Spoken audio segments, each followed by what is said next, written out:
and welcome to the next e-learning tip. This tip focuses on social interaction. So school and the nature of school is a very social atmosphere. Now that we're several weeks in, your students might have mentioned to you that the thing they miss most is those human interactions and conversations they have with you. Those are the special fun moments in school and something that is not quite the same when we're not physically in our buildings. However, there are some different ways you can build in opportunities for social interaction into your online learning environment. And it's really important that you do that because it is such a core part of a typical school day. And this is a time when our students need our support and need to have us in their corner and is someone that they can talk to more than ever, given the stressful nature of our world right now. So, building in these opportunities for students is a really great investment, and they notice that you're making that investment. So, a couple of different things I'm going to focus on are different tools and formats. But before I do that, from more of a UDL perspective and how this supports learning and universal design for learning, is that building in opportunities for students to talk with you and talk with one another is important for several reasons. One of those being engagement. Like I said, this is a very scary time for our students, and providing them with an outlet and a way to talk with you, someone who's a support system for them, someone they know is a trusted person they can go to, really means a lot and removes barriers and can help students focus. If there's a lot of brain science out there, Allison Posey, a UDL expert, in her book Engage the Brain, talks about how being afraid really shuts down your brain. You can't focus on learning or anything else. So making sure that we can help our students have a way to talk to us and feel a little bit better is important for several different reasons because of that. Other things here is that if you're building in those opportunities for students to interact with each other through discussion boards, video conferences, and you're still trying to foster some of that classroom environment communication, that's really helpful too for engagement. Students will feel like they're still a part of a team and a part of your class, even if they're not physically there together. And then in terms of representation and action expression, opportunities for social interaction are also important because they give our students the ability to share things in different formats and modalities. A lot of the tools out there allow you to type out responses, submit pictures, video. There's lots of different ways to support our learners so that even if they might struggle with putting the information out on the keyboard, they have a way to still participate. So moving into some of the tools and different things that are out there, there are lots of tools. As I'm sure you're probably getting emails and notifications from companies. They're giving you free versions of a lot of things. Before you dive into exploring lots of new tools, I'm just going to show you a few here that are already built into your learning management system, It's Learning, and then a few that might be new to you but are used throughout our district and a lot of teachers have success with. So I feel like there are ones that we can vet and say that are good to use in the classroom, and I can even point you to people who are using them well. So the first thing I'm going to show you is probably one that you're very well familiar with at this point, and that is It's Learning Messenger. So as you know, It's Learning has a way to communicate within it. It's the messaging feature. It's beside your profile icon. You can open up an individual chat with students there, or a group chat, or a mass message to your class periods.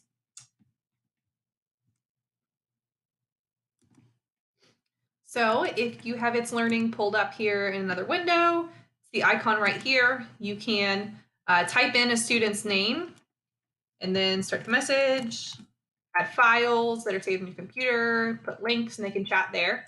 If you wanted to mass message a class, you can do that, and there's a very quick way to do so. You'll go to your class, you'll click More in Participants. It will show all your students there. You can even just filter it by a particular class period if you'd rather message just that group. Click the checkbox with all their names, click Send, and then it opens up the option to send an individual message or a group chat. And you can always close that group chat at any point in time by clicking the message, selecting the group chat, and there's a drop-down arrow there where you can close the chat.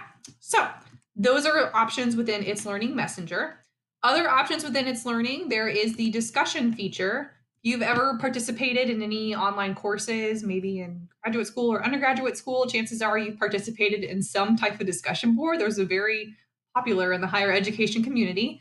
It's Learning has that feature built in as well. It's called the discussion tool. And what's great about It's Learning's discussion tool is that it's not just text-based conversations. The teacher can put links, pictures, videos, record audio, record video right there, and put it all in that discussion. So it's a little bit more dynamic in what you can do. Students also have those same options. So it's really important if you use this tool that you remind your students, hey, you don't have to just type out a response here. You can put pictures, you can add in a link, you can do a video recording, an audio recording. They have those options too. So it's great for action and expression and those options in UDL. So to open that up, go to your It's Learning course again, and you'll click the Add button over here in the corner, and it is not in the short menu, so you click Show All. You have to give it a title. Here is where you can add in some of those different multimedia pieces here. So because you have that rich text editor, you can put links, audio, video, all that good stuff, and type it here. You can make it just a simple check-in. Maybe it's a place where students can ask for help and other students can answer their questions if they're having technology problems. It can be discussing topics that maybe you studied the day before. It could be a little bit of review. Totally up to you. But I would leave it there and click Save. And to start a conversation, you can do Start a New Thread.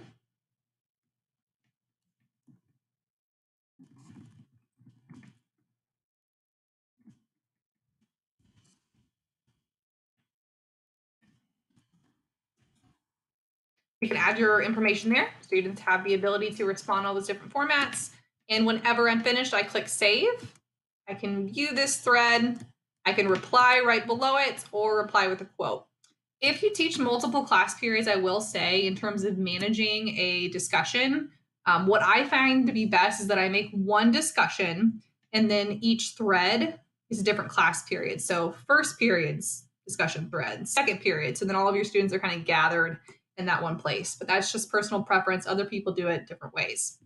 The other options that you have available in terms of communication tools and social interaction with your students is a Backchannel Chat. And this is one of those awesome tools because it's synchronous and asynchronous. So it's really important that if you're building in opportunities for social interaction in your lessons, that you also put asynchronous options out there. And that is because asynchronous means that students can participate anytime, anywhere. So that's really important because a lot of our students don't have reliable internet access. They might have to wait until parents get home and can drive them somewhere else to get internet. So by putting in discussion and social interaction opportunities that are in a flexible schedule, we're better able to support our students. And Backchannel Chat is one of those. So it's just a conversation chat tool that kind of goes around in the background of a lesson that you're doing. There were lots of tools that used to be out there. Today's Meet was a popular one, but that got replaced by a new tool called YoTeach. It's linked here. YoTeach is really simple to use. The first time I used it, I was almost like, this is way too simple. Am I missing something? But here's my guide on how to use it in case you need it. But now that we're on YoTeach, you make a room.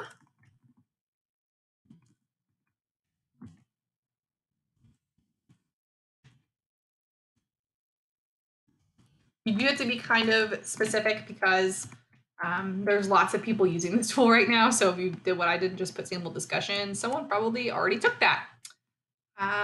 You can have a password set on it. I usually like to do that so I know it's just my students who are entering. Create room.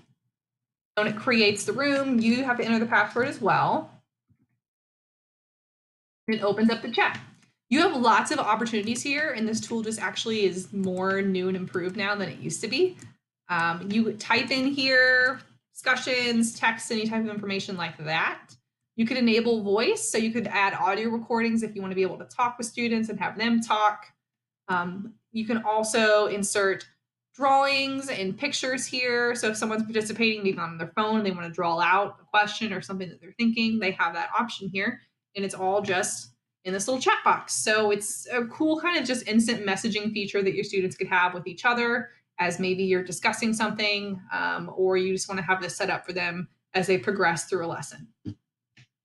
The last option in terms of social interaction in the classroom is using video chat. These are super popular right now because we want to be able to see our students interact with them. There's some out there that aren't the best for security settings when compared to others. There is a video conference feature built into It's Learning. I will say that it does not support that many students being on it at one time. You can have up to 25 people in just the text-based chat. If you want to have a bigger chat room with more students, that's not the tool for you. You can do a video and audio chat. with the eLearning conference tool, but it's only 10 people at once. So it's good for small groups, just not big groups.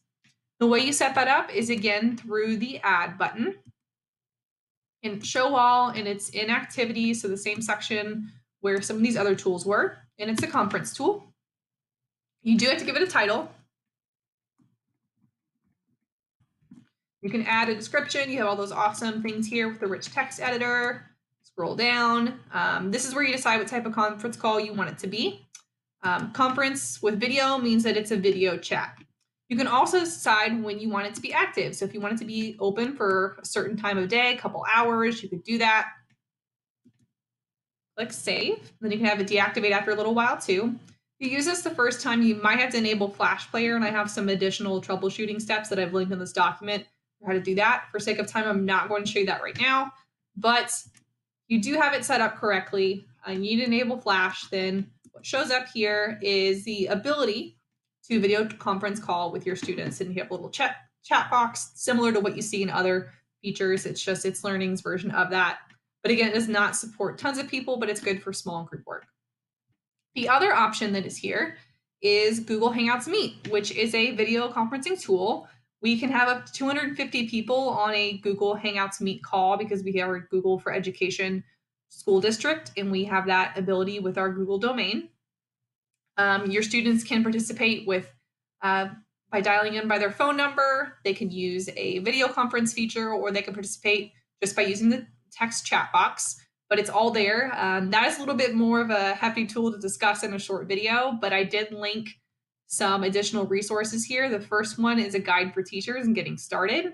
It's pretty easy to set up, just some things to know going into it, that if you've used it outside of BCSC, it's a little bit different when you set things up with students, just so you make sure that their security and their privacy is a little bit more safeguarded. The other resources here are just guides for your students. They're more student focused in English and in Spanish. But feel free to use those, check them out, and have fun conferencing with your students. Other tips I want to put on here is just when you're using any type of social interaction tool, make sure that you give asynchronous options so that students who don't have the ability to participate between 9 to 3 have another opportunity to still get in touch with you and talk with their classmates. If you provide a video conference feature, just know that some students might not want to have their face on video, and that's okay. Some of them are a little bit more shy. They might be the students who don't want to get up and do a presentation in the front of class, and that's just a part of what it is. And maybe they have something going on in their home life right now, and they don't need that to be on camera. Just let your students know that it's okay if they don't want to be on camera. Let them know how they can turn their camera off and give them alternative options if that fits the scenario. Also, just make sure that if you give options other than video, that's also helpful for our students who have different internet speed. Slower internet speed might not be able to handle the bandwidth of a video conference call, so this is an option for them. Modeling your expectations beforehand. I almost forgot to say this, but it's really important. Make sure that if you have a discussion or a video conference call or anything along those lines, even if it's a chat room like Yo Teach the Backchannel Chat, that you kind of outline some expectations for students and you model what you would like them to do so they have a clear idea on what that looks like. Some of these tools are not ones that we use on a regular basis because we're in person with our students. We don't necessarily need to be video conferencing with them. So there is some unfamiliar ground.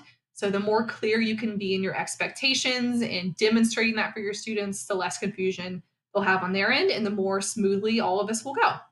And there is a sample tip sheet here that's just some etiquette for video conference calls. Feel free to make a copy of this, change it, do whatever you want. A really cool thing to do would be to make a copy of this and then maybe build in some of your school's PBIS language. So maybe your ABCs, your other PBIS language. I don't know all the other ones off the top of my head, but you could tweak it to where it fits your school language so your students are a little bit more familiar with what you're asking them to do and it's in line with other things that you're doing. So those are the tips for social interaction with your students. If you have ideas that are outside of this, send them our way. We love to share and do other videos on them. And I hope things are going well. Stay safe and have fun.